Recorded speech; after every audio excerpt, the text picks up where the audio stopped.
So welcome all to this third part of the third course in the mini-series that's supported by the State Department, SDSU Georgia, Millennial Foundation, and SDSU Main Campus on improving graduate education and STEM research in Georgia.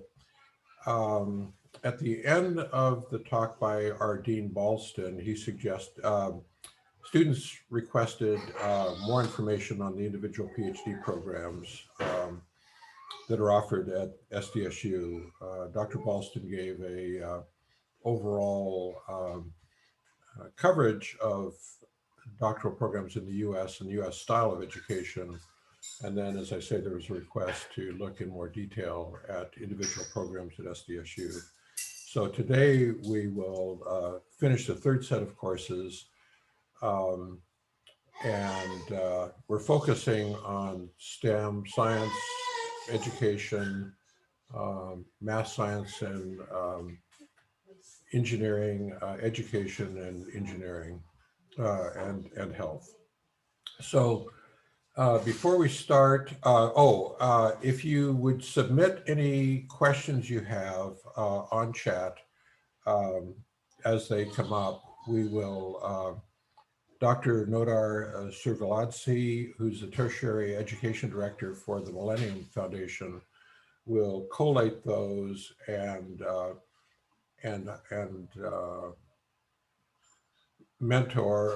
MC the discussion question answer period at the end of all the talks, and we can follow up. Any that don't get covered, we'll follow up in email, and we'll also provide direct contact information for the speakers and the slide deck, the presentation, so you can look at web links and email addresses and particulars at the end. Before we start the presentations, I would like to ask Magda Magradzi, who's the Executive Officer of the Millennium Foundation, to say a few things.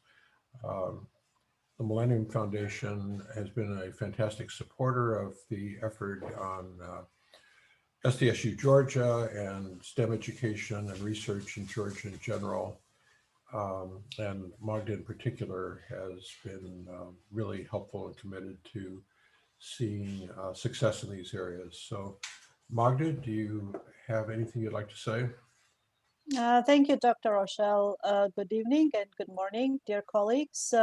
It is a pleasure for me to welcome you from the Millennium Foundation in Tbilisi. So this is the third day this week that we have an opportunity to hear very interesting presentations by our colleagues at San Diego State University. I believe this is a very useful and good project that San Diego State University is implementing in Georgia. I'm also very glad to state that this is a project that is being implemented not with the compact funding, but with the U.S. Department and U.S. Embassy funding, which means that San Diego State University continues to offer various interesting opportunities in Georgia that promotes research, in this case, doctoral programs and overall education development in Georgia. So I would like to thank you, Dr. Rochelle, and thank Dr. Guven and all the colleagues from San Diego State University who will be delivering presentations here today. In general, I'm very happy that San Diego State University is committed to continue working in Georgia. As some of you may know, the U.S. government compact with funding of which San Diego State University entered the Georgian higher education arena closed out in 2019, but San Diego State University continues to implement its Bachelor of Science degree programs in Georgia. And now we are embarking on the graduate studies. So thank you for doing that, dear San Diego State University colleagues. And I look forward to hearing more about the different opportunities that this wonderful university offers. Thank you.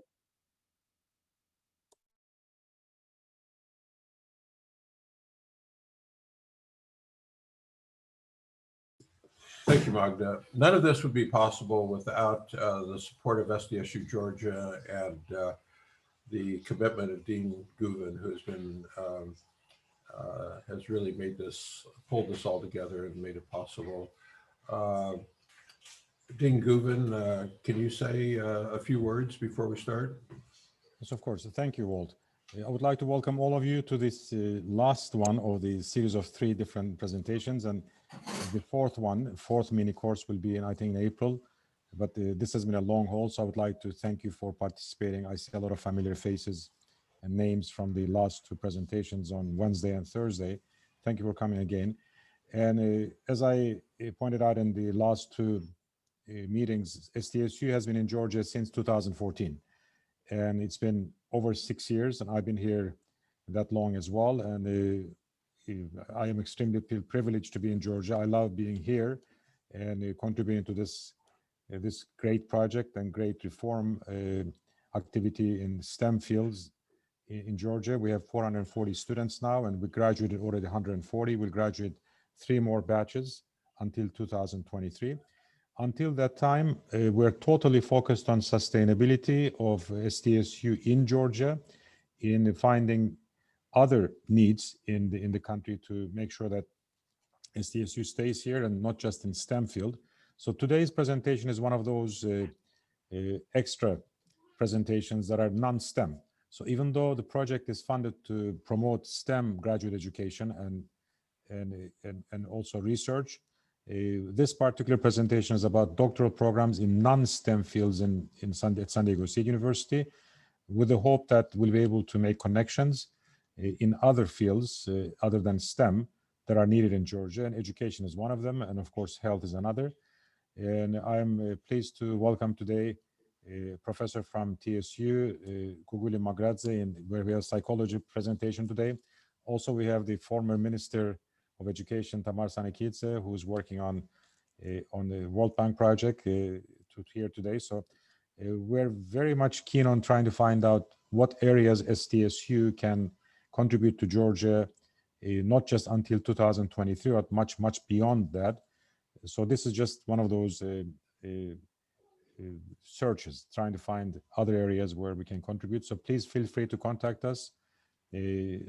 Anna Tonikiani from the SDSU Georgia office is a liaison for this project. So any questions you have, feel free to contact me or her or directly Dr. Rochelle, and we'll be happy to continue finding ways of staying in Georgia, hopefully to the next decade. So I hope you enjoyed today's presentation. And again, thank you to all of you, and thank you, Walt. Thank you, Halil. I should add to that the support for Georgia by SDSU is very deep. It certainly is in the exists with the faculty and deans of the graduate programs, directors of the graduate programs, and deans of the colleges, but up through the president. The president, it's part of our strategic plan, and the president has made a commitment to build on the very successful work, we feel very successful work that's been done by Halil and others in SDSU Georgia, and not let it end with the end of the compact, but build on it and expand it through STEM research and education, partnerships in research with faculty, between faculty at SDSU and Georgia, as well as involvement of graduate students. So this is all part of that long-term commitment that we're committed to. So thank you all again for attending. I know it's evening, it'll be later when we finish in Georgia, and we appreciate your commitment and attendance at this late hour. The first speaker today will be Director Dr. Tracy Love, who is the Director of the Language and Communicative Disorders Program at San Diego State. Tracy? Thank you very much. Let me get my screen share set up. Can you all see that okay? Yes, looks great. Excellent. Well, thank you for the invitation to join you today. I'm excited to tell you about our program. Again, it's the Joint Doctoral Program in Language and Communicative Disorders. It's a joint program between SDSU and the University of California, San Diego. Our program is designed to educate a new generation of scientists who are interested in applying research skills to the interdisciplinary study of language and communication disorders. A major emphasis of our program is to apply techniques that are developed in cognitive science and neurosciences, specifically to the study of language and language disorders. And our program is one of a kind in California. It provides training in what we call normal, spoken and sign languages, language disorders, multilingualism, and in the neural basis of language learning, use, and loss across the lifespan. Across both of our campuses, our main goal is to provide outstanding training and education to scientifically oriented professionals who are going to make significant contributions in the field of language and communicative disorders. At SDSU, our home base, so to speak, is in the School of Speech, Language, and Hearing Sciences. And at UC San Diego, our home base is in the Department of Cognitive Science. So I know we're officially in the non-STEM lecture realm here today, but we actually do cross into STEM education and training. Our program has achieved very high rankings nationally. We have been ranked 4th in the field based on the Faculty Scholarly Productivity Index. And in the latest National Research Council polls, we were ranked 7th in the nation. So we're very proud of what we've been able to achieve with our program. To give you a brief history, our program was started back in 1996. It is a 5-year, on average, year-round program. To date, we have graduated 40 PhD students, and unique to our program, we also offer concurrent clinical training in speech-language pathology to those students who qualify and are interested in completing clinical training as well. We currently have 22 students who are at various stages of training in our program, 5 of whom are concurrently getting clinically trained.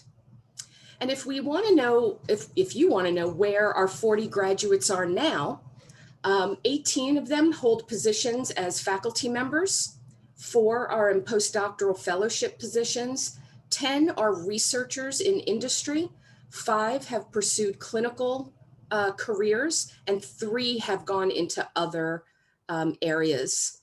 And our students, our alumni, are located, whoops, wrong screen, across the US, as well as in India, Germany, and in Italy. Our program combines faculty, labs, and resources from numerous departments across both campuses. And the way that our program is structured is at the end of a student's first year in our program, they're going to declare what we call a concentration. Their concentration can be one of 3 areas. They can concentrate in the adult language area, which is providing education in communicative disorders in adults, as well as the ability to develop expertise in language processing in unimpaired adults. We have a parallel track for a pediatric focus, birth to adolescence, again, looking at basic psycholinguistics of normal language acquisition and development, but also in specialized education in developmental or neurodevelopmental disorders as well.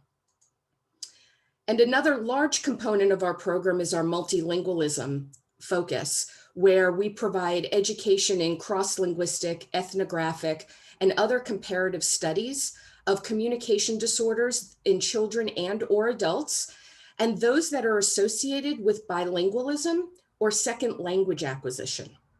And we include acquisition of sign language in deaf individuals in this group as well.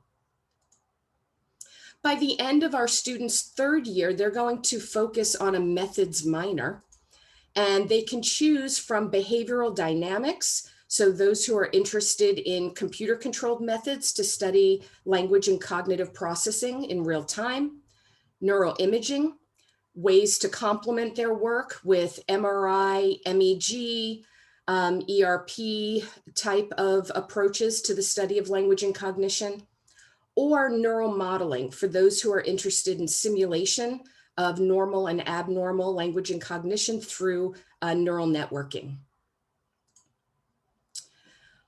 What's wonderful about our program is we have a pseudo structure for our courses. And that means that all students are required to take a full comprehensive doctoral year of statistics and research design. They all are taking neuroanatomy, physiology, syntax, professional ethics, or what we call the survival course for academia. They're also taking courses in unimpaired language and cognition, one pediatric, one adult, as well as 3 courses in disorders of language and cognition, one for adult populations, 1 child, and 1 in multilingualism. We have these general structures set up in such a way that there's flexibility across both campuses as to what classes fulfill these requirements. In addition to these courses, students take 4 electives in support of their chosen concentration and methods minor. So again, this allows us to build in flexibility in our program so that we can best speak to the needs of building individual research programs for our students and their varied interests. In addition to the academic requirements, all of our students do laboratory rotations. So they are, and each rotation is ideally going to end in a publishable project, and they present this work in their 2nd and 3rd years at the annual doctoral colloquium. All of our students have teaching, training, and experience. Minimally, they're assistants in 2 classes. More often, they end up teaching for us certain classes across both campuses, and that best prepares them for an academic career. And obviously there's a basic language requirement that we are asking, some experience with a second language. By the end of a student's 4th year, they're advancing to doctoral candidacy, and that involves a qualifying examination, which we have defined as an integrative paper in collaboration with a committee that could be in publishable format that is integrating multiple disciplines to answer a theoretically driven question. And then they're going to propose and defend their dissertation proposal, which we have modeled as a grant application. And again, we're trying to make the best use of our requirements and our time so that our students are best prepared moving forward in their field. As I mentioned earlier, we also do provide clinical training. We have a nationally accredited program for training speech language pathologists. Students can apply to jointly get trained with this program as well. So as I said, we have 22 current students right now. 11 of them are at some stage of clinical training.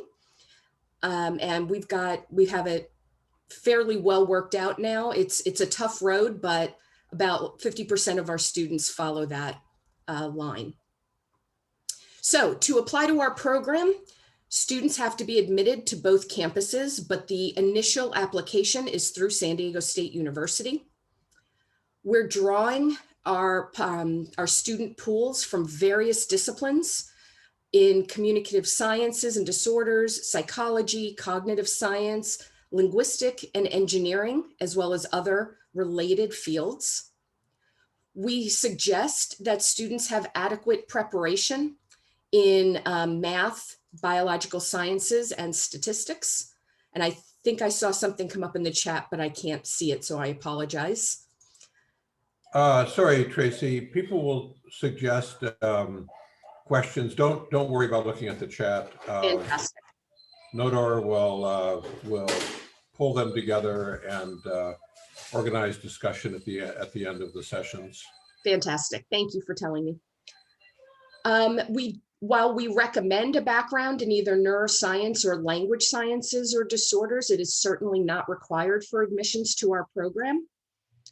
What we do require is some basic admissions requirements from both campuses, a BA degree from an accredited college or university, a minimum GPA of a 3.25 on a 4.0 scale, good standing in their last institution. In general, we have in the past required the GRE exam. We have suspended it this year, and there are ongoing talks as to whether or not we will reinstate that requirement. And the individual has to submit appropriate forms and supporting materials. We only admit students in the fall semester. It's a two-step process, as I think most of our programs today will be describing, but very briefly, students apply to SDSU via the Cal State Apply application, and that deadline is December 15th. The second step is a supplemental application that's specific for our graduate program, and that is through the CIDCAS system. And that information, all those things are due by January 12th, and that packet includes unofficial transcripts, a CV, personal statement, 3 letters of recommendation, and standardized scores as required. The deadline for everything to be received is January 12th. Just to give you an overview of what our student profile looks like over the past 5 years, we currently, as I mentioned earlier, have 22 students in our program. Last year, we receive on average between 20, 25 applications. This year, we have 45 applications. We are very small and selective in the number of students that we bring in because of the specialized nature of our program. So we typically have class sizes that range anywhere from 2 to 5. So very, very small. All of our students receive funding, which I'm going to describe if I can get my mouse to work. There we go. A successful applicant for our program is going to have strong academic performance, is going to have research experience. This is a big thing for us. We do expect some exposure to a research environment before coming to our program. Well-written statement, very strong letters of recommendation. And importantly, these individuals will have communicated with potential mentors. So when a student enters our program in the fall, they are immediately assigned a primary mentor and they hit the ground running. We're looking that faculty member is accepting students and that the applicant has some level of focused research interests. Of course, we understand that it's early in their career and things are going to develop, but we like them to have some general idea of what their interests are. The cost of attendance, everything is based on SDSU's tuition and fee schedule. So students enroll at both campuses every semester and quarter throughout the duration of their program. In general, SDSU rates are about $3,000 per semester. That includes a mandatory student fee. That's for a California resident. Out of state and international students, it obviously goes up because there are additional fees that are linked with out of state tuition. There are no UCSD costs for our program, even though students enroll. What we offer our students are an annual stipend, anywhere between $18,000 and $23,000 US dollars a year. We offer in-state tuition waivers for SDSU, as well as the UCSD tuition. And we do this through GA, graduate assistantship positions, stipends, research awards. We're currently one of 2 programs on campus that have one of 2 teeth training grants that we have at SDSU. Our students are also funded from individual faculty grants as well as other fellowships.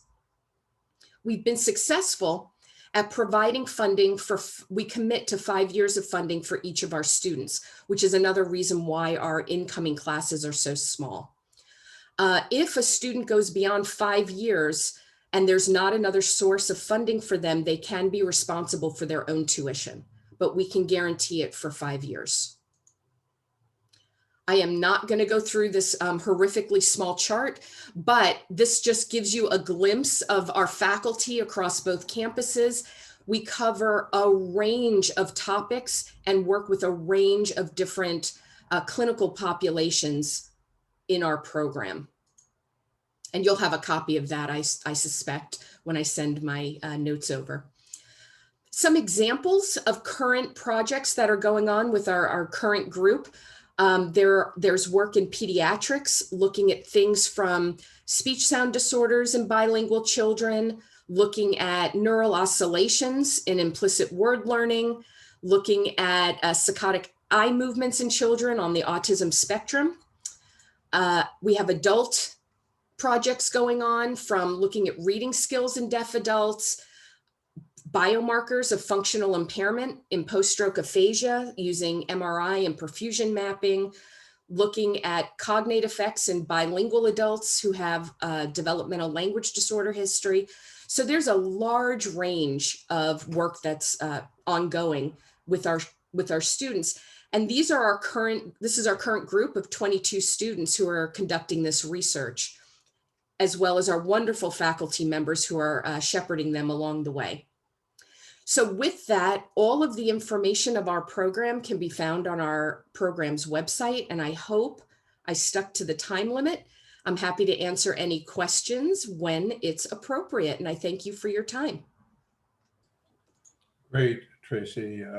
Thank you very much. Really appreciate that overview. It sounds like a great program. Thank you. So again, we will have questions and discussions at the end if you're available then. I will be. Great. Thanks again. The next speaker is Dr. Susan Nickerson, who's the co-director of the Math and Science Education Program. This is a long-standing program, and and as the name says, does research and training in science and math education. Susan? You should Yes. Hi, thank you. Now that I will just get that. Sorry.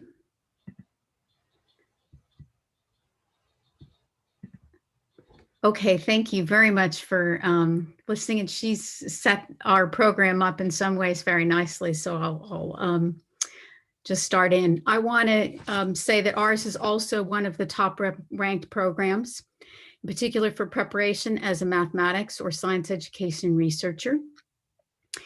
And we call it MSED. It is also jointly operated by San Diego State University and the University of California at San Diego. I'm Susan Nickerson, and I'm the director at San Diego State University, and Dr. Jeff Rabin is the director. He's a mathematician at the University of California in San Diego. We are also housed in the College of Sciences, so we have that connection to STEM as well. It's a highly ranked program. It was recently named in a survey of math education researchers as the 4th best program of its type in the country, above Berkeley and UCLA. The MSED program was also ranked 1st in the country by the Academic Analytics based on the Index of Faculty Scholarly Productivity. We also have a large faculty with diverse research interests. There's 55 faculty across both campuses. with homes in a variety of academic departments. The diverse research areas of the faculty provide tremendous variety in the nature of dissertation research that can be supported. This degree is interdisciplinary. So I want to give you a little bit more insight into what mathematics science education researchers do, because it may be less familiar to people. You probably have an image of research in mathematics, for example, proving new theorems. You might also understand what research in the lab looks like in biology, chemistry, or physics. And you may have read a finding from educational research, like the one here about teacher retention rates. But research in mathematics and science education is the rigorous scientific investigation of issues that are at the intersection of research in education and research in math and science content domains. So what are some research areas in math and science education? I'll talk about some of those very generally, and then I'll tell you about some specific areas at San Diego State and UCSD. So researchers might study how students think about particular concepts: algebra, calculus, natural selection, forces and energy, and so on. They might investigate teaching practices and what teaching practices in math and science classrooms promote equity and diversity. Researchers might study the nature of mathematics or science teachers or teaching assistants learning when they're engaged in professional development. Researchers examine teachers' knowledge of or beliefs about mathematics and science. They study how departments or institutions change to improve math and science learning for their students. And they might also investigate how teachers come to notice and respond to their students' mathematical or scientific reasoning while they're teaching. In particular, some examples from the MSED at the two institutions, some of the projects that graduate students have worked in or are engaged in right now. Mathematics and science education researchers are interested not just in understanding when students are right or wrong, but also in how they're reasoning and when that reasoning is valid, and what we can do to support teachers as they help students develop more powerful and useful ways of reasoning. So for example, researchers want to understand how students make sense of the idea of limit or differential equations in mathematics, or circuits or heat transfer in physics, or how they build models in biology. So the first one here, making sense of integers, is a particularly challenging for younger children and foundational for their success in later mathematics courses. In this research and development project, a team of researchers interviewed more than 200 students from kindergarten through high school, and they mapped trajectories of how students' conceptions of integers developed. And they found that young children's intuitions can serve as resources for teachers and for their further learning. So for example, some young children thought to treat negative numbers like regular numbers. Reasoning 5 plus 2 is 7, so -5 plus -2 is -7. Or they rely on logical necessity and take into account the relative size of numbers before calculating a final answer. And this second project, Math Talk, you know how available mathematics videos are online. There's been a tremendous growth in the availability of these models, videos, but there's very little research on investigating student learning from these videos. So this project produced videos that focused on developing mathematical meanings and conceptual understanding. And the key thing here is that they investigated what we call vicarious learning. So they feature pairs of students. They highlight their dialogue and their explanations and their alternative conceptions, and they research what can be learned from observing this online dialogue. In particular, this focus was at the secondary school level. Algebraic reasoning, ratios, proportions, they have videos with quadratic functions, as you can see, rates of change, etc. A couple other topics. So some other examples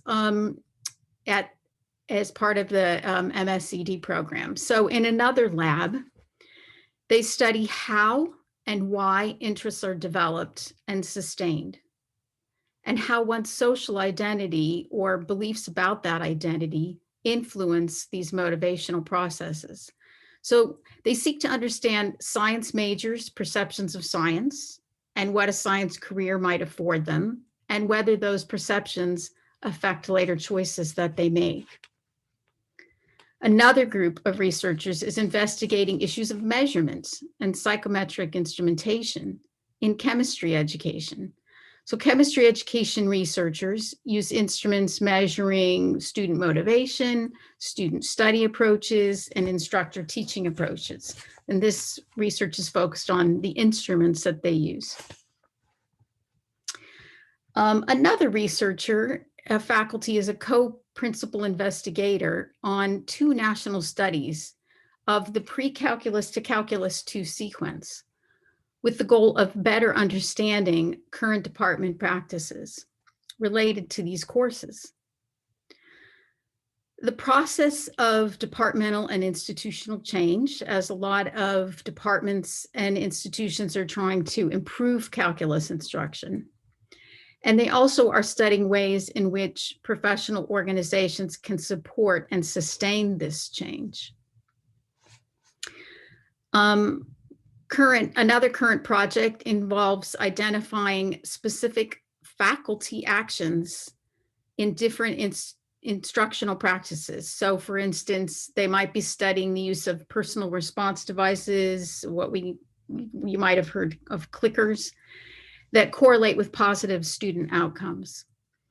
And they examine underlying conceptions and approaches to teaching that are aligned with effective instructional practices. There is an underlying focus in many of these projects on equity and inclusion, and there's a few projects with this as an explicit focus. So if this type of investigation appeals to you, you might be interested in becoming a math and science education researcher. At our website, there are papers and links to papers that you can read to learn more about that. I want to speak a little bit more about the structure of our program. The MSED values strong knowledge of mathematics or science, and we accept applications from students with a master's degree in mathematics, physics, chemistry, or biology. Students with a master's in math education that includes graduate math courses are also encouraged to apply. They have a slightly different path once they're admitted. There are not many programs with a similar requirement. For example, only about 10% of math education PhD programs require a master's degree in mathematics for admissions. And this strong content preparation not only helps you become better and more versatile researcher, but it helps prepare you to be hired in discipline departments, the Department of Mathematics, Physics, Chemistry, or Biology. So like myself, I'm a math educator in the Department of Mathematics and Statistics. The coursework spans a variety of disciplines. You take cognitive science. UCSD is one of the top universities, I think in the top 3 in cognitive science. You take courses in mathematics and science education research, where you learn about what the field knows already about research in the teaching and learning of a content area. We also take courses, the students, in sociology, in philosophy of science or philosophy of math, and history. We take qualitative and quantitative. We teach qualitative and quantitative research methods. We have teaching practicums. Not everybody comes in with teaching experience in the younger grades, and then we try to carve out some experiences that I'm going to use the term fill in the gaps, but essentially it just rounds out individuals. Sometimes they come with college teaching experience and they get a teaching practicum in the lower grades, and sometimes it's vice versa. We also have research apprenticeships that students do on both campuses. They get to participate in cutting edge research projects, speak at national conferences, and publish papers. Like the program that you just heard about, we have a guaranteed salary and tuition for 4 to 5 years, which promotes equitable treatment for all students. It also is a 5-year program on average. You work either as a teaching assistant or a research assistant, sometimes both. You might spend a couple years as a teaching assistant and then a couple years as a research assistant. On a funded research project, we also have most of our students working on projects that are funded by an organization like the National Science Foundation. The apprenticeship model we see is very central to our degree program. Students work short-term on a couple different projects. In their first year, they do what we call research rotations. They have a mini first-year project that they conduct and learn to do on their own. They engage intensely with the research team, take qualifying exams at the end of their second year, and in their third year, they're writing a proposal for their dissertation, and they get to select their own focus. Our graduates report a very supportive environment that fosters collaboration rather than competition. Students support each other, and the faculty values those student contributions. Our alumni is also mostly in academics, but they also have been known to go work for like the state in the educational arenas in terms of affecting policy. So I do not have a lot of the same details that the last speaker has, but I will tell you that many of the things are similar in that students are only admitted in the fall. The deadlines are the same. This year's deadline for all your materials in was January 7th. The costs and the funding are similar to the clinical psych program you just heard about. The class sizes also average 2 to 5 students each year. They are mostly funded through individual faculty grants and some of the projects that we described. And we have more details at our website and contact information, and I'll be happy to answer some questions when we finish hearing from everyone else. Thank you very much. Great. Thank you very much, Susan. Very nice program. The next program being presented is in clinical psychology by the director, Vanessa McCartney. Vanessa may not necessarily be able to stay on for questions at the end. So go ahead and submit your questions, and she'll also provide her email address for questions. Vanessa, you should have access to share screen.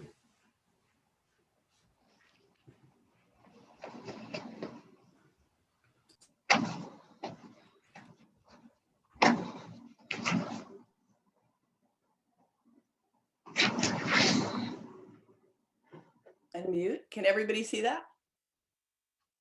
Yes, great. Great. Okay. Thank you so much for having me here. It's a pleasure to be here with all of you.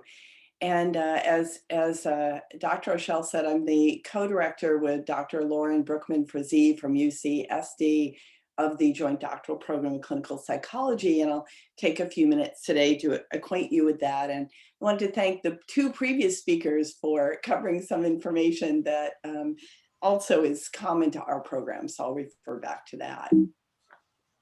All right, let me go forward. So we also are a program that bridges STEM and applied sciences. So our specific program goal is to provide education and training to scientifically oriented research professionals. So we have a very strong research emphasis, as the previous two programs you heard about. And we want to train research professionals who will make significant contributions to the field of clinical psychology in their areas of specialization. And I'll tell you a little bit about how we try to do that. So just to give you a little history, we are one of the older joint doctoral programs. We were founded in 1985 by the psychology department at San Diego State, which is a traditional academic psychology department with very active research faculty. But we partnered with UCSD, but with the medical school and the Department of Psychiatry.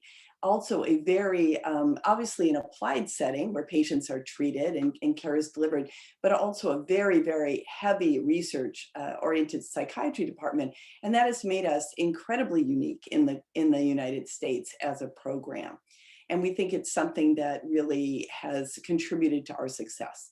We were first accredited by the American Psychological Association in 1990 and have come to be one of the top ranked programs in the country. We have top 5 rankings from a number of different indices, including Academic Analytics and the National Research Council. And we're truly a joint program, and we're very, very proud of that. As with the other programs mentioned, our students are fully enrolled at both universities. They benefit from research and clinical training at both universities. We have an enormous faculty. We have 175 participating faculty across the 2 universities and many, many cross-university and intra-university collaborations. And we're also affiliated with a number of the hospitals and research centers in Southern California. So tremendous resources for our students and opportunities. We are a 6-year program.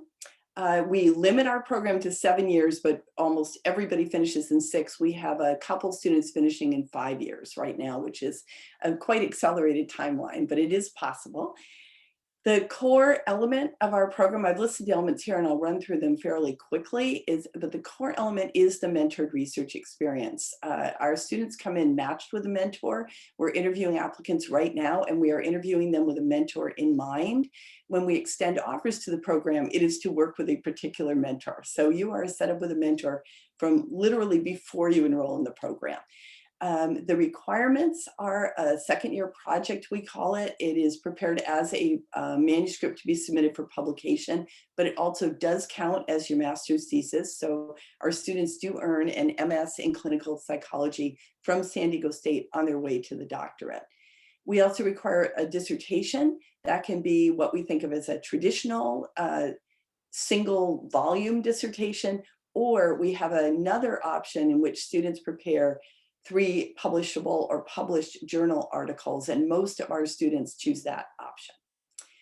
We have coursework that I will not go into today, other than to say, because we are accredited by the American Psychological Association, there are a lot of requirements for what we have to cover in our coursework. So we have pretty extensive coursework in the first 2 years.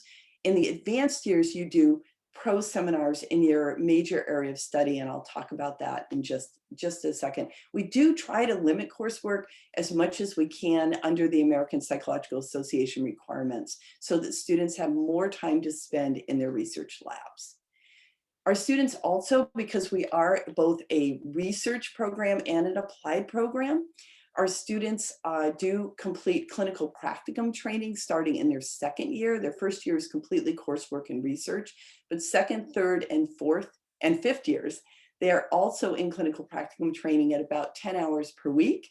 And I'll show you a table just a little bit later that shows where some of those sites are, but they are distributed across various hospitals, institutions, and clinics at both universities. Our students are required to do a clinical internship in their final year. This is also an American Psychological Association requirement. And you actually leave the university to do that internship. So those internships are all over the United States and Canada. And you go to an accredited internship and work full-time for a year. Typically, those are heavily clinically focused, but they also have a research component. Students are sometimes finishing their dissertations while they're on clinical internship, but most of them finish before they leave. So it is a dedicated full year at another institution to finish off your PhD training. The major areas of study, we divide our doctoral program into 3 areas. They share a core curriculum and all of the other aspects of the program, but they differ in terms of your research focus, which advanced pro seminars you do, and the comprehensive examinations that you take. They also, these 3 major areas of study would also affect the type of practicum training sites you would choose and what kind of internship you might choose to go on.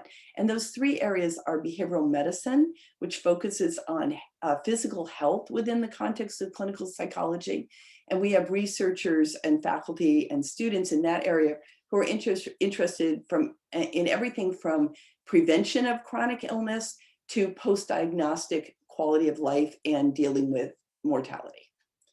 For neuropsychology, we have a very, very robust faculty, and that covers all areas of neuropsychology and neuroscience from early childhood to geriatrics. And in experimental psychopathology, for those of you familiar with clinical psychology programs, this would be the closest to general clinical psychology. This covers basic areas of psychopathology, depression, anxiety, PTSD, bipolar disorder, psychosis, schizophrenia. The things we think of traditionally when we think of clinical psychology would fall into this area of study. So each of our students, we take about 12 to 15 a year. Each one is in one of these 3 major areas of study, and we have about 5 students in each year. We also offer optional emphases in quantitative methods and analysis. This just requires advanced study in statistics at the doctoral level. And we have an optional emphasis in child and adolescent psychopathology. We developed this mainly because we do not have a major area of study in children and pediatrics. That cuts across our major areas of studies. We have people doing child research in behavioral medicine, neuropsychology, and experimental psychopathology. So we wanted a way that our students who are child and adolescent focused could highlight that in their training. So we've developed an optional emphasis in that. We have a very special opportunity, which is you can actually earn a concurrent master's in public health while you're in our program. And that's a very exciting option. Our behavioral medicine students tend to be the ones that take the advantage of that the most often. And finally, we do not require students to teach or supervise while they're in our program, but we have ample opportunities to do so. And most students do take advantage of that. We actually fund very few students through teaching assistantships. Most of our students are funded through research, which is why we have to make that a bit of a special opportunity. But we really emphasize to our students the importance of gaining teaching and supervision experience while in our program. So as you've probably gotten the idea, research is at the heart of our program as well as the other programs you've heard about. We're very, very proud of our students' research activities. They come in wanting research careers. While we require a thesis and dissertation, we consider that a minimum requirement for research. We want students to be publishing, presenting at conferences, and writing their own grant proposals. Last year, we have about 70 students currently in the program. They published 201 peer-reviewed scientific journal articles, and were first author on 45 of those. They delivered 254 conference presentations, and at present, 40% of our students have actually written their own research grants and gotten their own research funding. So we're very excited by those numbers, and we think it really speaks to our focus on clinical science. I wanted to show you some examples of dissertations because I thought that would be perhaps the best way to show you what students are working on in our program. So all of the dissertations I've listed here are from the last 2 years. So they're very current. And this is from our neuropsychology major area of emphasis. So you can see the first one, interestingly, combines behavioral medicine and neuropsychology, looking at hippocampal structure and functioning in obesity. We have many, many autism researchers. We have researchers that look at linguistics as well, language and communication abilities. We have people looking at the neuropsychology of various areas like PTSD, depression. We have people studying, we have a big affiliation, very strong affiliation with the Veterans Administration Hospital. Many of our faculty are faculty at the Veterans Administration in San Diego. So a lot of our students have the opportunity to study veterans and things like traumatic brain injuries and mild cognitive impairment. there's a tremendous diversity of research. I just wanted to give you a sampling in the neuropsychology area. Moving on to behavioral medicine, we also have a tremendous diversity. We do a lot of studies of underserved populations in San Diego. You might guess that Latino/Hispanic populations are of great interest to us. And the first two dissertations were both focused on disease that affects Latinos along the border regions. We have a number of researchers studying cancer, rheumatic diseases, other chronic illnesses, and we have an enormous HIV/AIDS research center that is an integral part of our doctoral program. So a lot of opportunities to study both neuropsychology and behavioral medicine in HIV/AIDS. And again, these are just some examples, trying to not get off the slide too quickly so you can read through these very complex topics, but very, very exciting research led by our students. And finally, in our experimental psychopathology area, again, this is where you're going to see the kind of core areas. So we have a number of people studying post-traumatic stress disorder. We have a student who recently completed a dissertation in bipolar disorder. We have a number of researchers in anxiety disorders at both the adult and child levels, and also the same with depression. And we also have researchers studying the intersection of anxiety and depression, which is really interesting. So again, you can see that this also crosses various populations, various ages, with 175 faculty and 60 of them being core research mentors. We can offer our students a lot of diversity in research offerings. And I promised I would show you some of our clinical training sites. So you can see up in the upper left that San Diego State offers very few of our clinical training sites, but we have a core in-house training clinic that all of our second-year students do as their first training site. And the clinic is actually designed to be the first clinical training site. Most of our students come in with extensive research backgrounds, but not clinical backgrounds. So we like to start them with very intensive supervision. Then you move to an enormous number of choices. You can only do 3 or 4 of these if you're a student, which drives our students a little bit crazy. But at the UCSD Health System, Rady Children's Hospital, and the VA San Diego Healthcare System. Lots of options. What do our students do after graduation? They typically go into research careers. So most of them are either clinical researchers at academic medical centers or hospitals, or they are faculty at public and private universities. About 90% stay research active. And interestingly, more than 90% do get licensed to practice as clinical psychologists. We consider this actually really important because you are bridging applied clinical work and research, and we think it makes you a better researcher if you understand and participate in clinical practice as well. I hate putting this slide up because it's so discouraging, and I don't mean it to be. But admission is very, very competitive to our program. We had 900 applications this year, which meant most of the faculty spent the last 2 months reading applications. And we only accept up to 15 students, and our average class size is 12. So you can do the math easily and see how competitive it is to get in. Having said that, we welcome international applicants, and we currently have several international students enrolled. What does it take to get into our program? It takes a lot of research experience. On average, 2.5 years of post-baccalaureate research experience before you come into the program. It is very common, not required, but very common for our students to have master's degrees or to have been working at a master's equivalent level at the post-baccalaureate level. So they've graduated about 3 to 5 years ago, and they've been in research labs or have earned their master's degree in that time period since they got their undergraduate degree. Virtually, I can tell you 100% of our students come in with first authored conference presentations, and this year 100%, and last year 100% came in with published journal articles. This year, I wouldn't be surprised if it's 100% come in with first author journal articles because of our ability to select really highly qualified, very prepared students. So boy, do they hit the ground running. These are extraordinary students. We also provide a great package of support. We cover all tuition and fees for all students, international and national students. We provide health insurance for all of our students, and we provide a minimum stipend of $25,000 per year. We try to match the National Institute of Health minimum. Our sources of support are primarily research. We have a couple teaching assistantships, but those are mainly for students in their 5th year. So virtually everybody else is funded through some sort of research, either fellowship. We also have a number of T32 training grants that support our students. So I hope that was about 15 minutes. I lost my timer while I was talking. Yes, okay. And I'm gonna try to stay on for the question and answer period.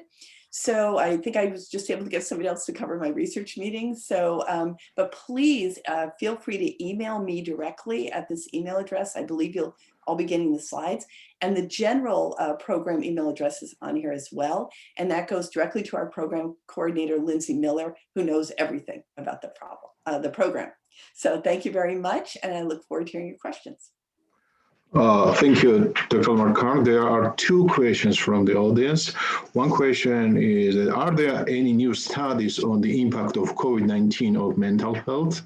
And are there any professors at your department and scholars who started researching this at SDSU? Yes, actually, just yesterday, I learned that, so our cardiovascular diabetes researchers that study Hispanics and Latinos have an enormous national research center that they are some of the lead investigators of. And it's called HCHS Solar, Hispanic Community, or sorry, Study of Hispanic, Study of Latinos. And it's all health-oriented studies, and they are just starting a large COVID study. I also work with an international rheumatic diseases consortium. We just completed a large COVID study. Our HIV center is doing COVID studies. So there are tremendous opportunities for COVID studies and ongoing right now. Are the results of that research available publicly or not? We are just starting. The rheumatic disease is just starting to publish research, and the other 2 studies are ongoing at this point. Okay. Another question that came from the Dean of the Faculty of Psychology and Educational Sciences. Are clinical practice and internship conduct in both neuropsychology and clinical psychology settings? Is it obligatory for both directions, or students can make a choice there? Can make a choice between neuropsychology and psychology? Yes. Oh, yes. yeah, sorry. All of our students, sorry if that was unclear, we have too many subdivisions. All of our students receive their PhDs in clinical psychology. Within that, they have an area of emphasis, and about 1/3 of our students, their area of emphasis is neuropsychology. So they are both. They are neuropsychologists when they graduate, when they become licensed with their PhD in clinical psychology with a major area of emphasis in neuropsychology. In the United States, at the doctoral level, you typically don't get a PhD in neuropsychology. You typically get it in clinical psychology with a focus on neuropsychology. Did that answer your question? Thank you. Great. Thank you very much, Vanessa. It's a fantastic program and a very nice overview of it. I guess those are the 2 questions that have been posted, but if you can stay on, that'd be great. If you have to leave for your lab meeting, we'll understand. The next presentation is on the physical therapy PhD program by Director Mitchell Rao. I hope I said that right.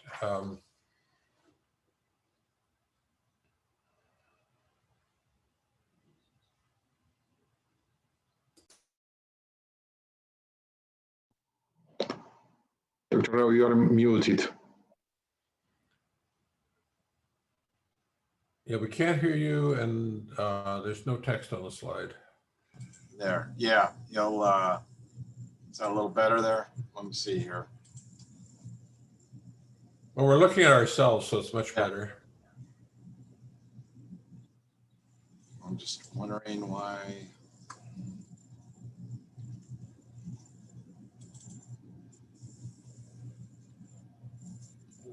My clicker is not working on my slides. Oh, there we go. Oh, okay.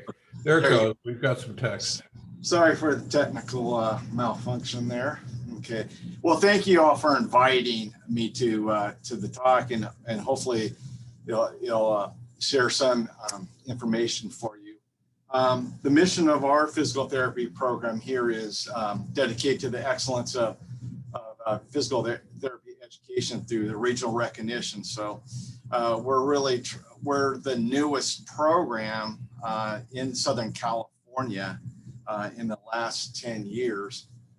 And our mission statement basically is committed to academic inquiry and expression by fostering teaching, evidence-based healthcare research, service, and public engagement. And we live and actually breathe these. These are not lip service. And of course, our overall mission is to advance the health and well-being of citizens of San Diego, California, and the nation beyond. So our sole goal is to prepare highly competent physical therapists for general practice and research. And for those students that go on and want to specialize, they can go to residency programs. But our mission is to just supply general practitioners. So as I mentioned, we are the newest, I would guess we're still the newest program at San Diego State. I was hired in August 2011. We enrolled our first class in 2012. We were accredited by our accrediting body in 2015, and we were very successful.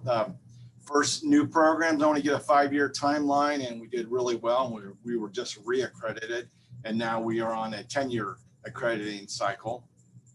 And in 2021, this fall, we will enroll our 10th physical therapy cohort. It just seems like yesterday I just started the program. So it's gone very fast, but a ton of work. We're not as up to the level of these prior programs, but we're moving quick. So by the US News and World Report, out of 239 accredited programs nationwide, we're already ranked 49. We have scooted faster than we ever thought. We're ranked number 4 in all the the 16 DPT programs in California. We're just behind USC and UCSF, so we're catching fire. We're ranked number 1 among the CSU, the 5 CSU programs. So we have gone fast, and that is really attributed to, I have a really great faculty, which I'll give you some insight on. So our graduation rate is outstanding. And again, this is the students we bring in, and again, just a wonderful faculty. Overall, we're at a 99.4%, and that was a little bit attributed to 2018. So we work hard to keep our students in, but every semester they've got to earn their keep to stay in the program. But our licensure rate is already 93% for their first time take, which is for a new program that's exceedingly high. And all our graduates have jobs within 6 months. So, but I think what's most important to us is not just the percent that passed, but we're already 15 points on average higher than the national, and it's a small window with this exam. So we've done exceedingly well in these last 9 years. So we have 8 full-time faculty, anywhere from with a background from sports injuries to biomechanics to women's health. And then I have 14 part-time faculty, and their sole focus is clinical work. And again, this ranges from orthopedics, neurology, women's health, prosthetics, orthotics, pediatrics, and we're just really sound. So where some programs may be weighted in one area, we are just really level across, and I think that's been the huge strength of our program. For our tenure track faculty that do the research, Dr. Boija runs our neuromechanics and neuroplasticity lab. Dr. Domingo does spinal cord injury and using the exoskeleton 1 of 3 in San Diego County. Dr. Gambado does work with the lumbar spine. Dr. Malouf does work with pain behavior. This is my lab, running lab, and I do sports injuries. And then this is Dr. Tuttle, who works with Women's Health. And she just recently was awarded a $5 million grant from NIH. So I have just a wonderful faculty. I rave because they are really good. So for the students that are applied, we are 9 full-time semesters. The students really can't work because it is that compacted.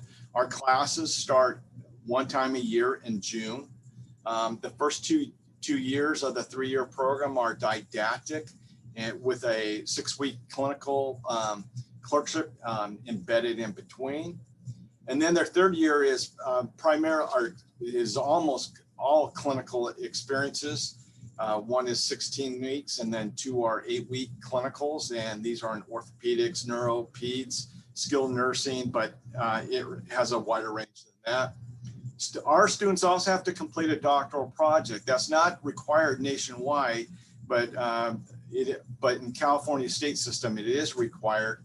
And we have been extremely successful with that, and that 95% of the doctoral projects are presented as scientific abstracts at our national meeting, and about 25% have already been accepted as peer-reviewed journals. So we do really good work. They're not just lip service projects, they're real things, and we treat them very seriously.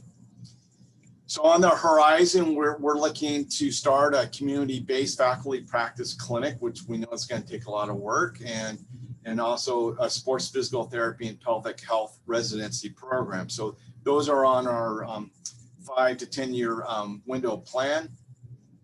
Our program is very into professionalism and service, and this really attracts the students to our program. Our students must participate in at least 1 service activity a year. And you can see there's just quite a few. These are just small. There's about 20-something community programs that they get involved with, and it just really embeds their whole educational experience. The students just love it. And you can see here, they're all happy here when they're not in classroom. So, but they really, this is like a hallmark of our program in the community. The clinical community just loves where our students are doing all these things. Our students have, as you can see, as a result, there's statewide competition DPT programs, and we have taken place 3 out of the last 5-6 years for community service. They've also done it as well academically, and this is just really, wow, it's been really powerful in just such a short time. So what is a successful candidate to get in our program? So our last year's class overall GPA is at 3.73. They're prereqs, which are for sciences, and we do have the psychology and even English comp as for us for prereq. We want our students to know how to write, because they're going to have to write a lot of letters to physicians and for reimbursement. So 3.7, and then the GREs. We require a minimum of 300, which I'll talk about that. So really strong requirements. So we really look for diversity in each class. And that's not just relegated to ethnicity, race. It's age, their backgrounds. We really find it really healthy to have a really range of different backgrounds in the program. But the Prereq Gpa is very important, because we know you have to get through the rigor of the program. We tell the students to minimize C's, because that will be frowned upon, because we worry about you getting through the program. They must meet GRE standards for the graduate school needs, although that's being a little different this year, but we're still doing that. The application, we have 2 parts for our application cycle. They must apply through December 15th for the Cal apply, and then they have a supplementary application, which I'll talk about, which is due a week later. And then we make our decisions, like ours will be this February 1st. Like Vanessa was talked about, and I know the other programs like speech, it's very highly competitive to get in. About 1 in 15 will get in the program. So you must have a baccalaureate program. It can be in any area, although the primary is from kinesiology. But but athletic training, biology, again, are really common ones. But we even take students with business backgrounds who go back and take the prereqs. And if you do exceedingly well, you have a really good shot to get into the program. Again, but the hallmark is you must have a minimum of 3.0 GPA, but we were very clear to the applicants that although that's the minimum and we go to it every year, but you need to be really strong if you're at that low in other areas. So while that's the minimum, you really need to be around 3.5 or above to be competitive to get into the program. So Prereq work, that must be completed before you come in. We only will allow 2 in progress when you apply. And again, all the prereqs must have a C letter or above, but try not to have any C's. I'll provide a copy here for any, if this information is to be passed down to any potential students, but we require 2 courses in the biology sciences, 2 in chemistry, 2 in physics, 2 in psychology, 1 in stats and English writing. And these are pretty standard other than the English writing and stats. We like the stats for our doctoral project and English writing as I've mentioned before. So these really need to be, you need to do well in these courses to get into the program. We also require at least 100 observation hours before you apply to the program, because we want to have some hope that you've made a good decision to get in the program. We don't want you to get into the program by a year and go, I don't want to be a PT anymore. You've just taken, after all those applications, you've just taken someone's spot that really wanted to be in there. So we tried to really minimize that. And we just want to make sure this is where you want to go.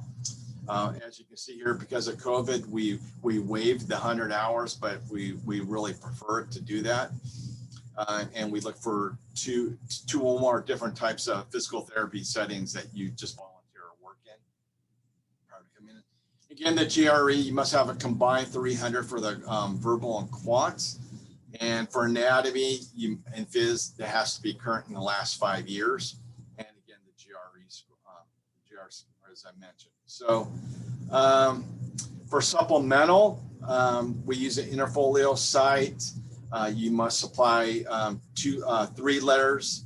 2 letters of statement. One is your professional reason why you want to be in the program, why you want to be a PT, and then challenges, which I find the most useful, so that they're aware. We want them to know that while there's all the nice things about being a physical therapist, there's also some probably negative things that you need to consider, and is this a good choice for your profession? So we want them to be really aware of what they're getting into.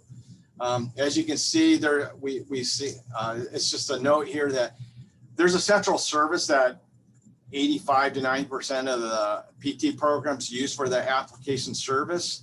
And we don't want them merely cutting and pasting into our supplemental. We've seen that, and it's because it's very generic. And if we did the PT cast, I would imagine we'd have at least 800 to 1,000 apps. So, which is why we do our own thing through Interfolio, and we found it to be very targeted. And we find it really brings the pool down to who really we believe wants to be at San Diego State with us. Must have a resume. We are really into the holistic side of our students. You can be a 4.0 smart, but do you have the patient skills?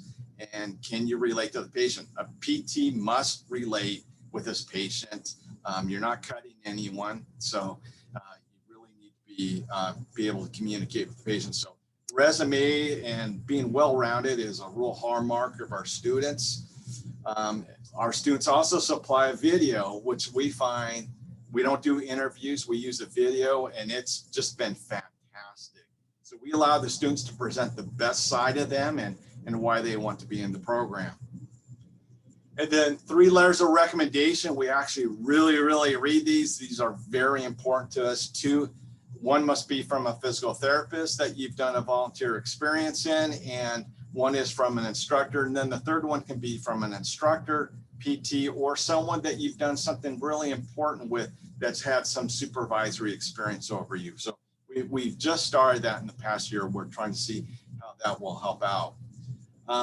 Real important to the students, we are ourselves and the other 4 CSU schools, we are the best deal in the state.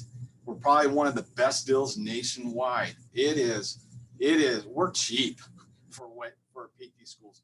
We're about, with all the graduate school fees and everything, overall for the cost of the program, we're about $91,000. Compared to most programs, like USC is almost 200 grand. A lot of the privates are around 150, 60 grand. It's a good deal.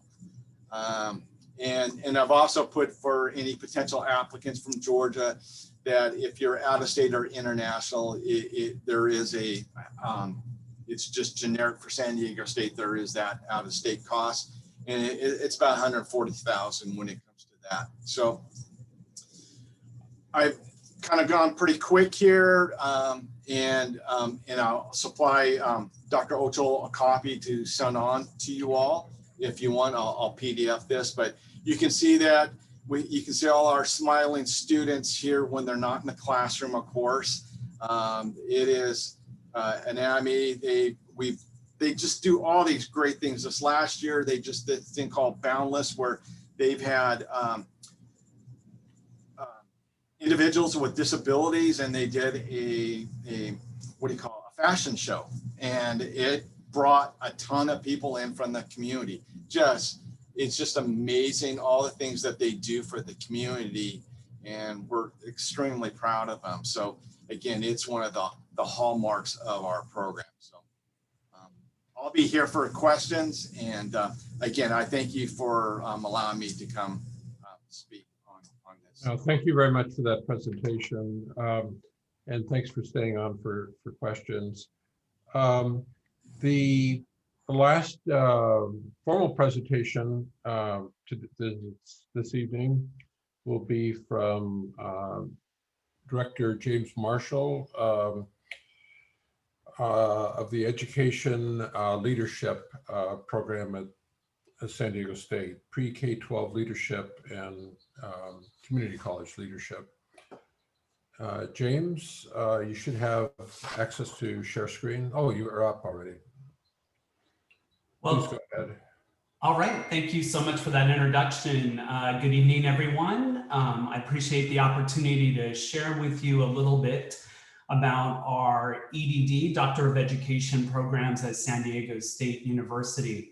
One of the things you'll notice pretty quickly is we're pretty different from the other programs you've heard about. And so I want to kind of highlight some of those differences and share with you what makes this program unique. We are situated within a college of education that has of late risen in the rankings quite impressively. College of Education has many highly ranked programs. The EDD program is one of 2 doctoral programs within the college. We have, or I should say, we have the first joint doctoral program of the CSU, which is our partnership with Claremont Graduate University, and that leads to the PhD in education. But then, not too long ago, the CSU was granted the opportunity to award this EDD, the Doctor of Education. So I'm going to take you through a little bit, and I'll do it rather quickly, a little bit of the genesis of this program, and then highlight what our program involves, the journey that our students take, and then I'd be happy to answer any questions that you might have. So the EDD in educational leadership was actually established in 2006 within the California State University.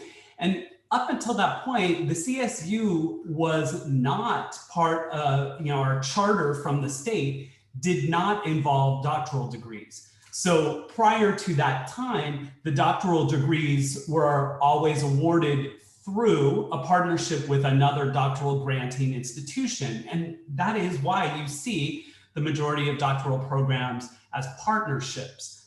But recognizing a critical shortage of educational leaders within the state, and through what I can only imagine was an incredible effort that involved both politics and demonstrating need, the state's, the CSU charter was actually amended so that we could, as a California State University, award the first independent doctoral degree. So San Diego State was one of 4 of the CSU campuses that in the first year launched this program, the first cohort beginning in 2007. And the idea was to increase the number of highly qualified leaders prepared to lead both our K-12 schools, so our traditional public schools, as well as our community colleges. And the reason I'm told this degree allowed us to accomplish this monumental change was the fact that the CSU had a pretty impressive record in the field of education and preparing educators for the state.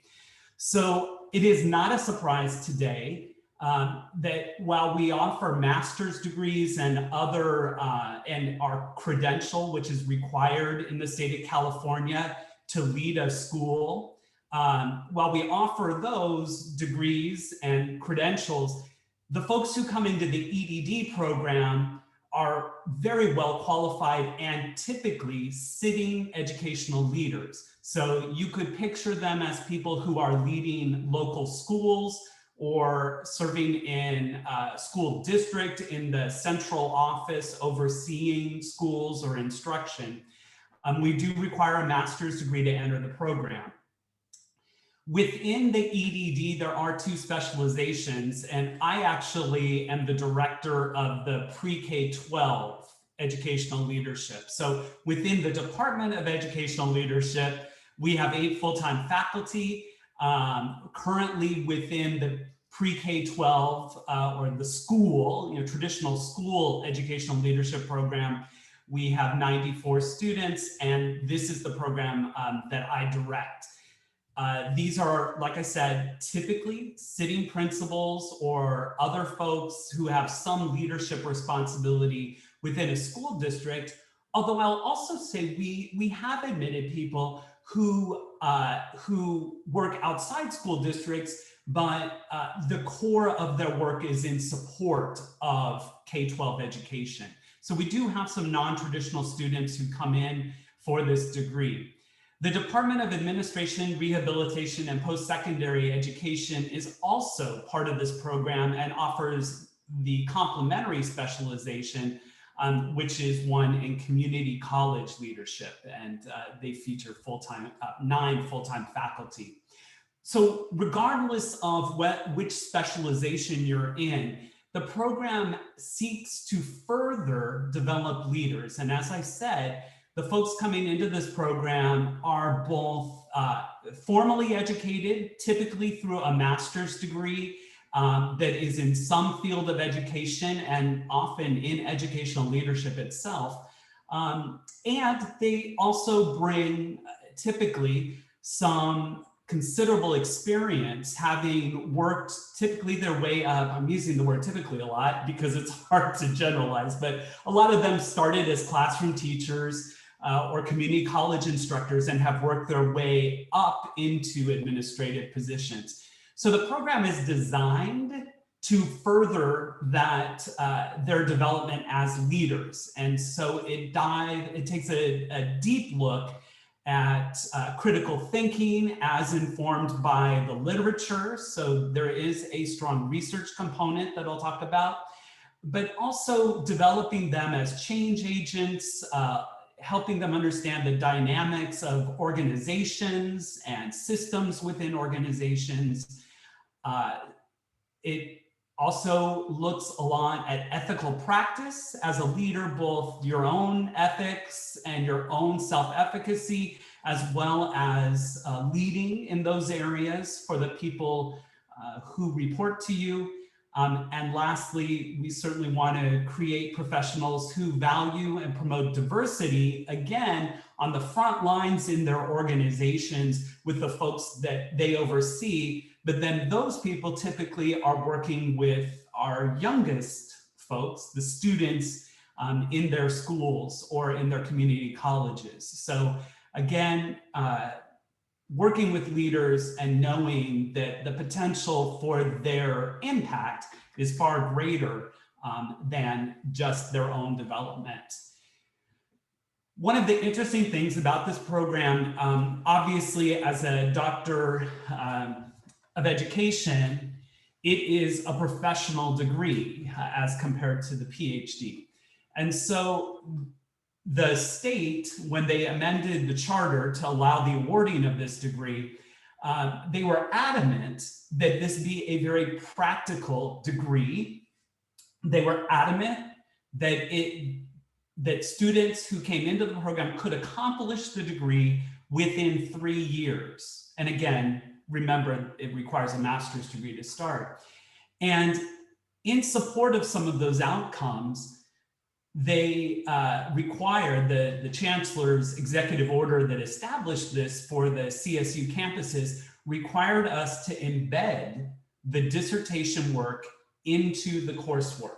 So I'm not sure the experiences you all have had, but I can tell you my own PhD program, I did 2.5, almost 3 years of coursework before I ever even thought seriously about a dissertation. In this case, they are thinking about that dissertation from the first class meeting forward. These folks are, almost all of our students, well over 90%, are working professionals. They're out there on the front lines. They're learning about this in the classroom. They're going out and applying it the next day. And so we place high value, as I said, on the practicality of the degree. The dissertations almost always are very applied in terms of addressing problems of practice and other challenges that our students encounter every day as part of their work. So I realize this slide is rather overloaded with information, but I would like to take just a moment to help you decode it, so to speak, so that I can illustrate for you what this journey is like were you a student in this program. So as I said, the dissertation work is embedded in the coursework from the beginning. And so this program is designed to be completed in 9 semesters. As I said, the requirement was it had to be 3 years, possible in 3 years. So we take that to mean 9 semesters. They do go year round. And in that first year, you will see in each semester, they are typically taking 2 courses. They're taking a methods class. So in summer of 20 for this cohort schedule, they were learning about qualitative methods of inquiry. So their qual class. And then coupled with that, Ed 830 at the top of your list, that is a course in which they engaged in the initial work on their dissertation. So they explore leadership for learning and identify where the beginning identification of where they want to focus their work. And so as the first 3 semesters progress, that pattern continues. In the second semester, their methods class looks at program evaluation, and they begin to work on a review of the literature. The review of the literature continues in their 3rd semester in Ed 880. And at the same time, their methods switch to quantitative methods. And as a result of that course combination, they begin to build out they finalize their review of the literature and build out what is traditionally chapter 3 of a dissertation, the methodology for the research or evaluation they intend to do. So if you were to look at just the orange classes on my list, those are all courses targeted to the dissertation work. And so what happens is after that first year, they then move to the guidance of their dissertation chair, which we actually assign in this program with their input. And that work becomes more one-on-one and more individualized as they continue through the program. The remainder of the courses are content classes. Many of them are electives, and this is a cohorted program. So typically we pick which electives we plug into the course sequence each year when each new cohort begins. I was interested to hear my colleague from psychology talk about dissertation formats. Again, I would just remind you, this is a professional degree, it is an applied degree. And so whilst many of our students continue to do traditional research studies, we do have folks who come into this program occasionally who are interested in a faculty type role at some point in their career, perhaps transitioning in that way. So the 3-article dissertation my colleague explained is a possibility here as well. And then the third opportunity or format a dissertation might take is one of program evaluation. And so a program evaluation dissertation follows the same 5-chapter format, but instead of research, it revolves around a given program, and it engages the student in examining that program, its implementation, and its impact, coming up with some sort of estimation of its efficacy. And so, as I often say to our students, when you are out our door with this degree, it's unlikely your superintendent is going to ever ask you to go do a research study, but it is within the realm of possibility. They might ask you to evaluate a program, or you might work with a program evaluator. And that actually is my area of expertise, so I'm a little biased, but I do think it is closer to the types of work our students do, and more practical. So we do see more of them taking that pathway. For our committees, we can have 4 members. We typically have 3 committee members. The chair and the second committee member are both full-time faculty members, typically from the department that is the concentration department. So the PK-12 folks receive support from a chair and a second member from our faculty, and then the post-secondary people are with those professors in their department. But the interesting thing about this degree, another interesting thing I should say, is it required a strong attachment to the community. And so it was envisioned by the California State University as being a partnership between the university and the school districts and community colleges within our region. And so what I will tell you is our part-time faculty tends to come from the local school districts as well as community colleges. And by definition, the third committee member is actually somebody from the community.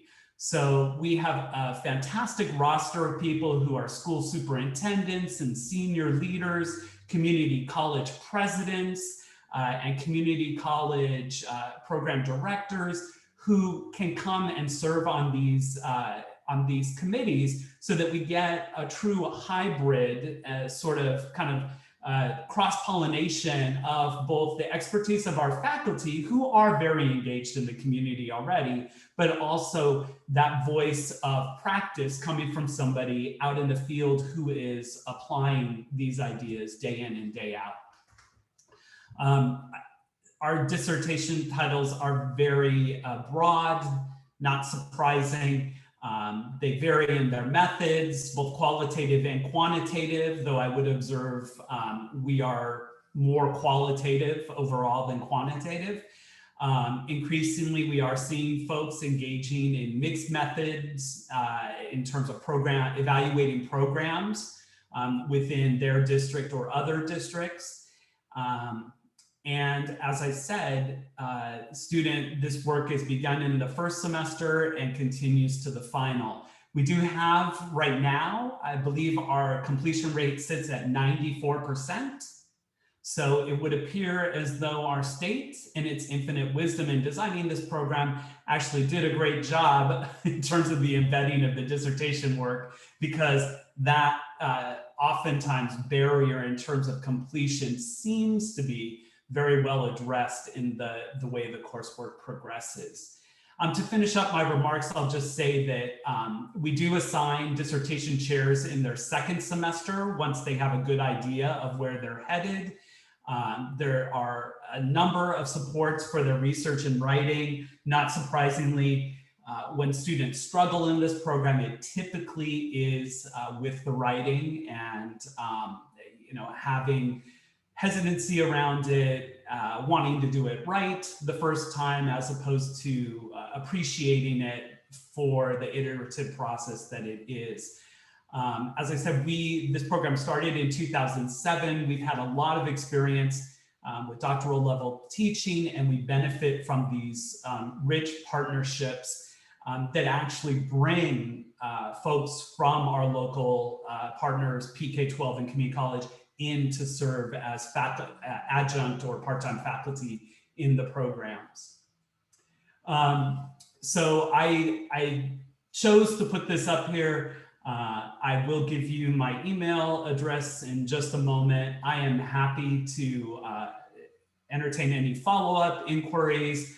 I actually love our EDD program website and the frequently asked questions up there because it does a really good job for anyone who's interested either in applying to the program or interested in just how we operate as a program. It'll give you a good idea of how it all comes together from the minute you apply through funding your study to the way the classes operate. We do not have many scholarships for this program. The majority of our students are either paying for the program, which is about $7,000 a semester through their own funds, or many I hear anecdotally are doing so through financial aid in the form of student loans. So with that, I would share with you my email address, and then Dr. Rachel Stewart, who is our program coordinator.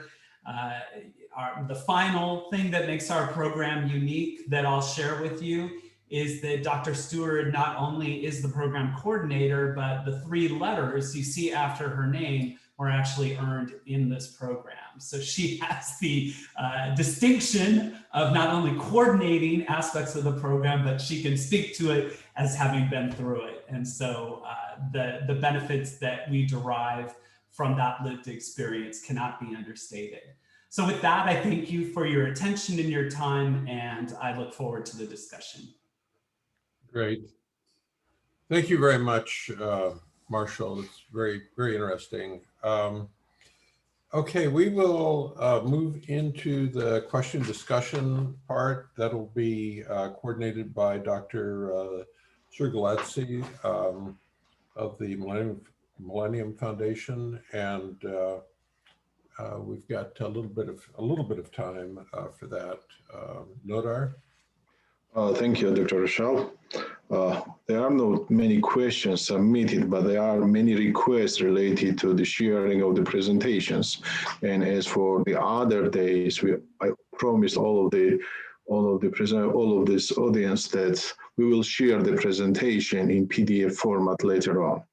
So one question that might apply to all of the presenters was that in your programs, do your applicants need to have a working experience? Because for the last presenters, I guess that it's not, if not the mandatory, it's very useful for applicants with the master level to have the working experience. Same applies to Dr. Rowe's topic. So Dr. Marshall, could you please answer? So I would say in terms of folks entering our program, they have some sort of lived experience within the education system. So it's not always super deep, it's not always super long, and it's not always at the highest levels of an organization. But what we look for is somebody who is familiar with education. And I will tell you that the majority of our students, the vast majority, are as I described. However, we have also historically admitted what I tend to refer to as our non-traditional students who have interesting and complementary experience. For instance, they might work in a nonprofit setting with some sort of relationship to serving public schools, or they might just be interested in becoming a curriculum developer and producing curriculum materials that forward the leadership of schools or community colleges. So we are always interested in looking at those folks. The last thing I'll say about that, and then please redirect me if I haven't addressed the question, but the last thing I'll say about that is, as the director of the program, when we admit a student similar to the one I've described, I always want to make it clear that when you're sitting in the room, the majority of people are going to be in the other category.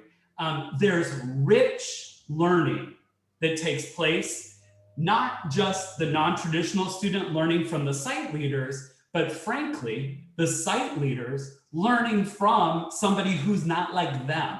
And so it can be such a positive sort of learning experience. And so we welcome those applications. I just would say it's not the majority of our students. Does that begin to address your question?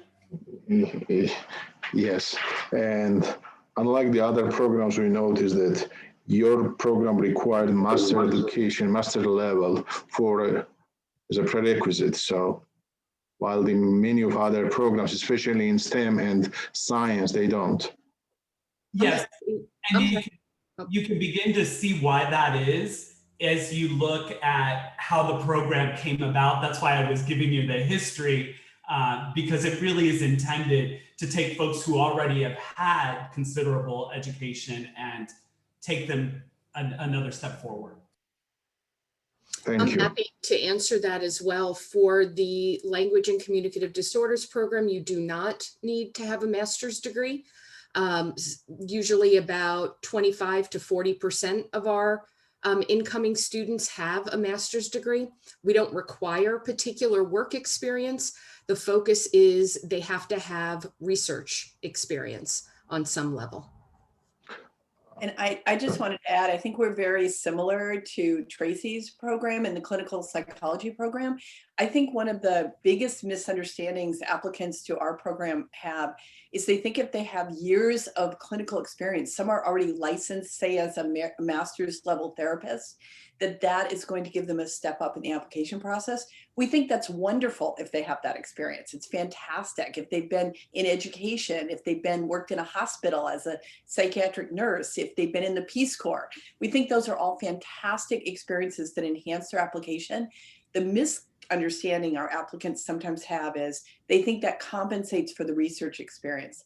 It has to be on top of the research experience.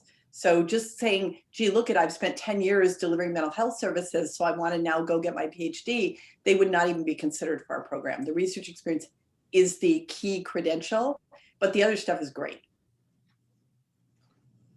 Dr. Nickerson? As I mentioned, they do need a master's degree coming into the program in the discipline. Some of them have teaching experience, but some of them come straight out from a master's in mathematics or biology and decide they want to apply to the program.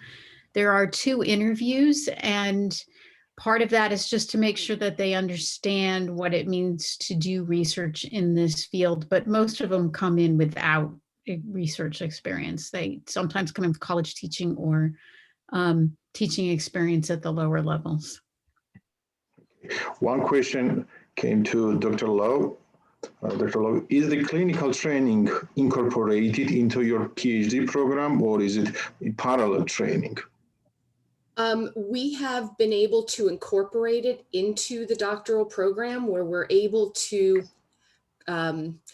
cross-pollinate across certain course requirements to allow our students to continue to advance in their doctoral studies, as well as meet their benchmarks that they're required to meet. And at the same time, fulfilling clinical contact hours and training in our clinic, as well as out in their externships as well. One question just came, is there a part-time doctoral program available? So maybe it applies to Dr. Marshall's program. So For the busy person or principal, or for someone who cannot quit and dedicate whole 5 years to this academia. I get what I would say is our program is a cohorted program, and so that course schedule that I showed is the schedule you should progress on. There's always a few people who have extenuating circumstances, but what I will say is that course schedule, you're taking 2 to 3 courses a semester. However, the program is designed around full-time working professionals. So we try to balance that. And again, those are terms given to us by the state of California when this degree was conceptualized. And one question that I asked to everyone yesterday and the day before, how did COVID affected this education process in research especially? I'm happy to jump on that one. I think we've all been horribly affected by COVID. I feel very fortunate that the faculty who are primary mentors to our doctoral students came together, we met, and we figured out ways to maximize through virtual instruction, how to continue forward with research. Obviously, classes are taken through Zoom. But our students now have not missed any of their benchmarks. They're progressing beautifully. And we as a program purchased software licenses for all of our students so that they could move their research, if they chose to an online platform. So we're working together with everyone. Both campuses have been very flexible as far as deadlines for advancement. So I know there's a lot of anxiety. Our faculty are anxious as well, but our students have been participating in extra workshops and all sorts of programmatic activities to help keep them moving on, including a sense of community. I'll just jump on that and say I've had a similar experience in the clinical psych program. It was incredibly disruptive. We had students in 35 different clinical practicum sites when we had to stop in March, and everybody has been fantastic. Our students, we had 12 students scheduled to finish their dissertations and go on their internship. All 12 are on track, and we actually have 3 going out a year early. Everybody's on telehealth right now. Everybody's doing services remotely. And that's been enormous. We had a couple dissertations get derailed where they were in the middle of data collection. For example, one was pediatric eating disorders, neuropsychology study, extremely close contact with the kids. That had to be discontinued, and the student had to go to a secondary data analysis approach and revamp their dissertation. And even that got pulled off. So I've been amazed at the resilience of our faculty and students. It's been unbelievable. So we are hoping to be back to in-person science and clinical instruction by the fall. Our first year students have met each other once in a formal capacity, right? Our first year cohort, they got together basically the first day of the semester, and I don't think they've been together since. So we need that to end, but everybody's done a great job. Both universities have been amazing. For physical therapy, yeah, like Vanessa, we had 38 students in their 3rd year clinicals, and we had to pull them like the day of to pull them back in, and they were unable to return.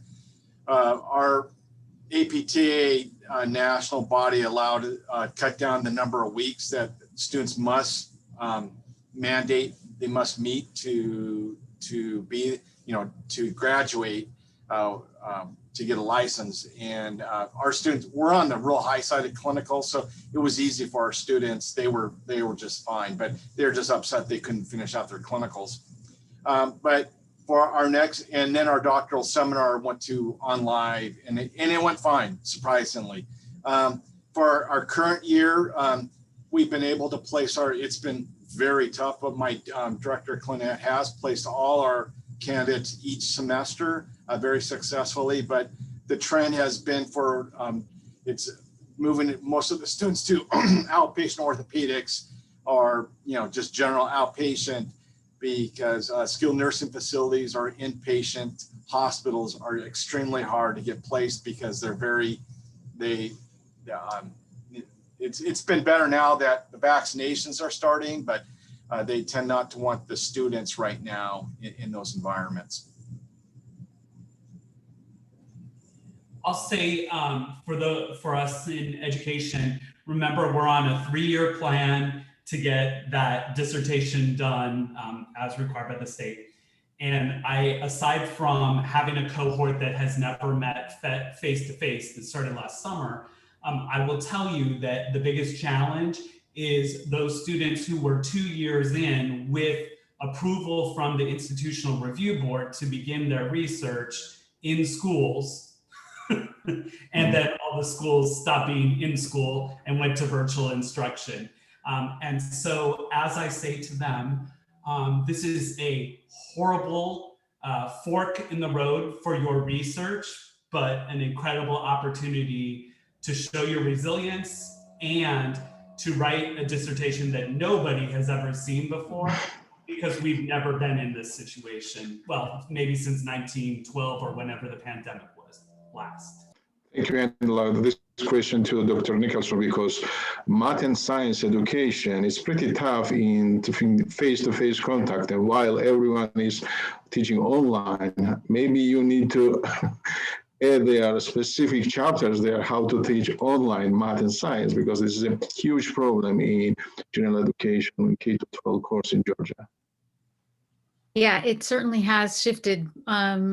Like Jim just talked about, the folks that are doing research in schools had things shift on them pretty substantially.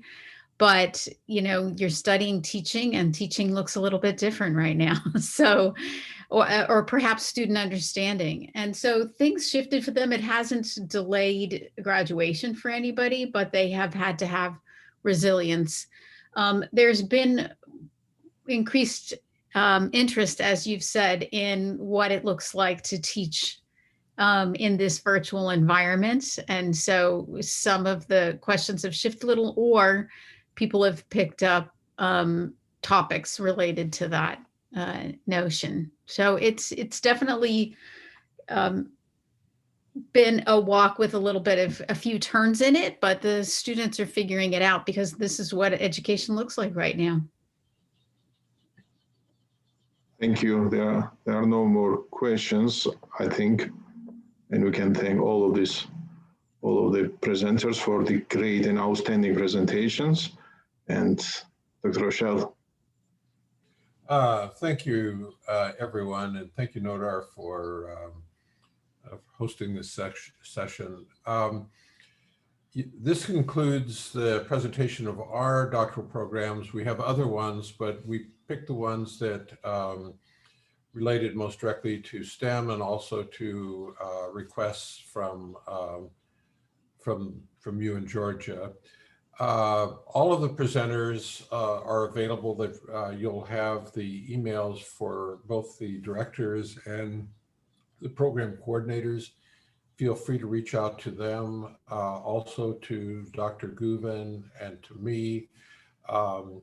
If you have any questions that we can facilitate, or general questions, or need some help navigating, we're both available to do that.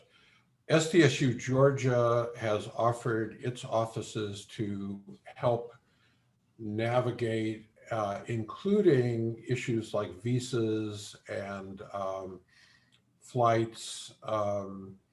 So SDSU Georgia has a lot of experience helping students in the navigation to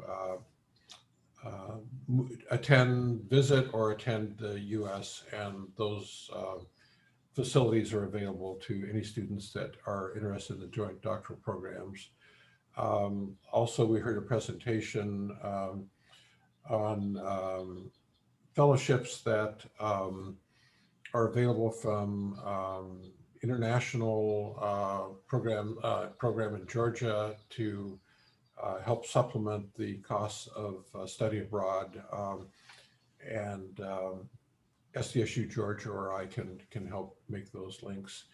So we appreciate your interest, and for those of you that have stuck with us to this late hour, we'll have two more, we'll sort of go back to a more normal format and have two more short courses before the end of the year, and you'll be receiving information on those and dates and times. So thank you all, and thank you especially to the speakers and to Magda for your gracious introduction and support. And we will hopefully see you in future courses, and we'll see some of you at San Diego State when life begins a little more a return to normality. So have a good evening, and thank you all. Bye. Thank you. Goodbye. Bye.